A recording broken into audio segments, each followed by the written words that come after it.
Hazel is designing a warm welcome quilt in 2 sizes. The bigger quilt uses 192 more patches than the smaller one. The bigger side is 4 patches longer than the smaller side. What is the bigger side length? Pause the video, try to figure it out. Here is a hint. The 2 squares trick still applies. Just rearrange it. You can solve for a plus b first.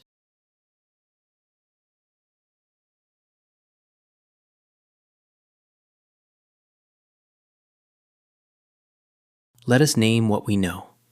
A squared minus b squared is 192, and a minus b is 4.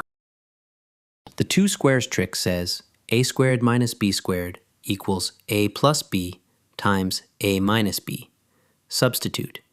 A minus b is 4, so a plus b times 4 equals 192. Divide both sides by 4. A plus b equals 192 divided by 4. That is 48. So now we know a plus b is 48, and we already know a minus b is 4. Add the 2 equations. A plus b is 48.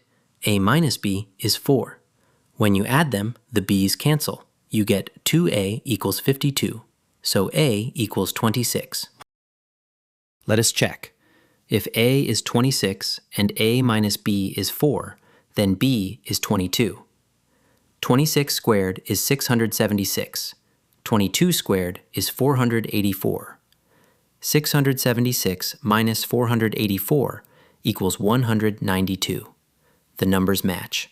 The bigger side is 26 patches. The trick runs backwards just as cleanly as forwards. You know the difference of squares and one of the side gaps. The trick gives you the sum of the sides instantly.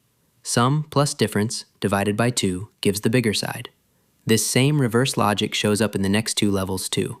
There, you will count how many side pairs match a given patch difference. Learn, compete, and win.